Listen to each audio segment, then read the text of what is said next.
It's really wonderful to live in a city where every day when you wake up in the morning, you realize that today the city is a little bit better than yesterday. I've had this feeling now for almost 40 years.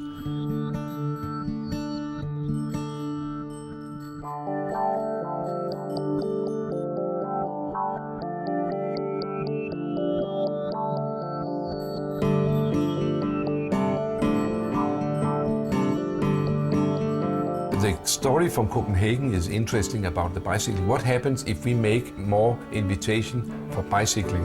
If we make a good infrastructure for bicycling? What happens over 5, 10 or 15 years? More and more people get the good idea that maybe it's smart to bicycle. We've seen this increase so that now 1/3 of the commuting to work in this city goes on your bike, 1/3 with public transportation, and 1/3 in private cars.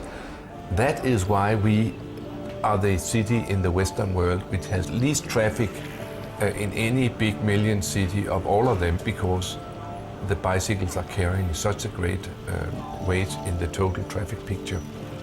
Every man in Copenhagen, every woman in Copenhagen uses bike every day.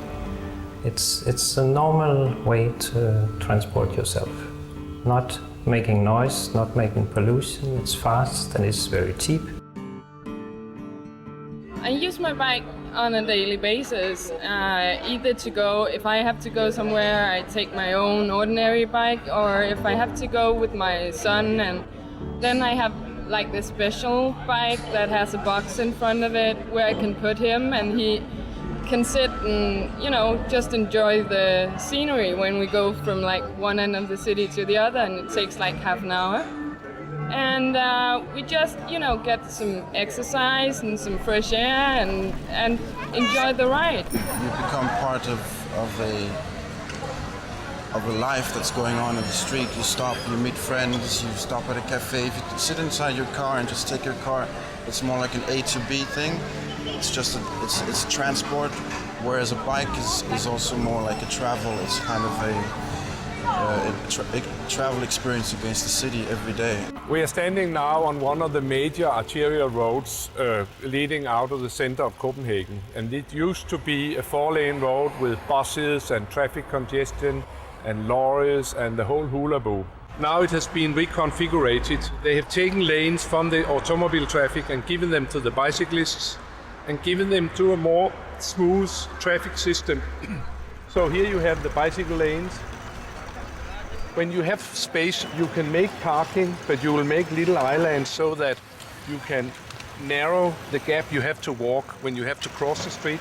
You have a median, and then you have a line in the other direction, and the furthest away you have a bus lane, which leads up to the bus stop over there. So when the bus stops, and there's a bus coming now, it can just go into the side and deliver its passengers, and the traffic can smoothly continue on its way. And when everything is made up about this street, it has the same capacity as before. It has slower speed and it's much safer. It's not the biggest or the strongest who has the first right, but it's always first the pedestrian, then it's the guy on the bicycle, then it's the guy on the scooter, then the guy in the car, and the guy in the big truck is the last in the hierarchy. We used to have 120 people killed in Copenhagen traffic 30 years ago. And now we have between 12 and 15. But still we have maybe 4 dead cyclists at the end of the year. That's too bad. We have to try to do more about it, but it's hard to get it to 0, this number. I wouldn't think of buying a car because you don't need it. Because if you have a bicycle here in Copenhagen, it is like driving a car, because the road has been built so you have a special street for the bike, and also like the lights and everything. So you have to follow the main traffic rules if you're biking. So you don't need it, you know?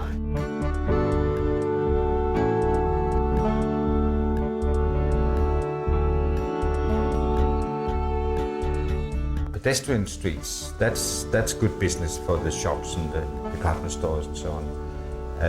That's what they think, that's what we think. So you won't find resistance towards pedestrian streets from the trade, from the shops and so on. You wouldn't find that.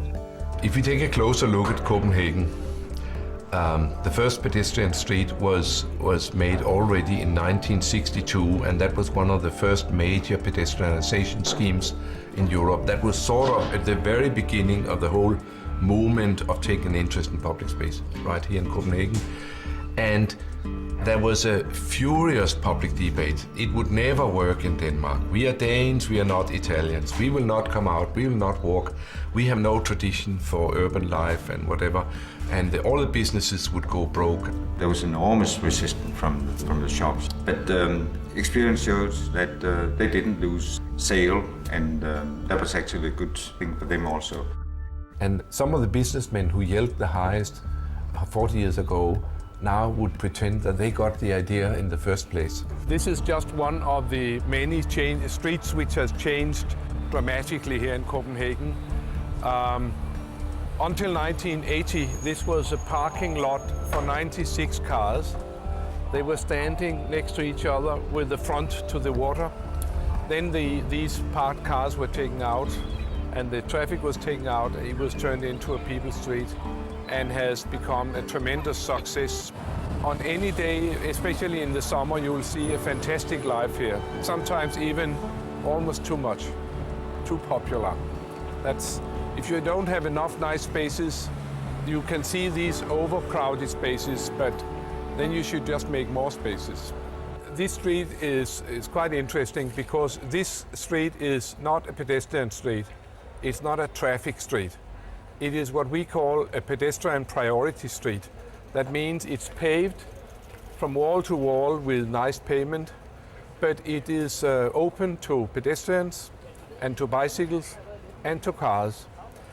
The bicycles can go through from one end to the other, and the pedestrians can go through from one end to the other, but the cars, they have one-way streets which are turned so that you can only go for one sector at a time. But there's no through traffic of cars. Only those who really have something to do here come here. And you have this wonderful, rather nice mix of people walking and bicycling and a car sneaking through from time to time. But always in eye contact. He's pretty scared of running into somebody, so he'll go very slowly.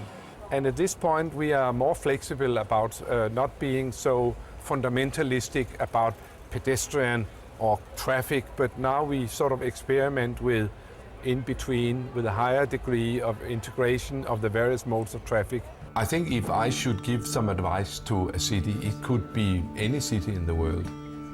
That is to try to take the people in the city seriously, more seriously, just as seriously as we have been used to take the traffic of cars. All the cities have this traffic department, get all this data all the time about the traffic. They know everything. But when it comes to people in the city, we know most cities know nothing. So have a goal like introducing bicycling in New York and carry it through. And then I think, I'm sure it's going to be a success, and I'm sure that the reward will be the politically speaking at the next election. It's worth using money in investing in bicycle systems. It's small money compared to to road investments. We did that in mid-80s. It was a good part of our traffic 20 years ago. We have doubled it. So you can invest in this sector of traffic and make it grow. They never put out a big master plan. Let's make a lot of pedestrian space, let's make a lot of bicycle lanes, let's take a lot of parking out of the city, let's narrow all the traffic streets. Never. Because if you did that in one plan, you will lose the election right now, because nobody would believe it would work. What they've done in this city is that they've taken a little step every year for 40 years. And there is a fantastic difference between what it was then and what it is now.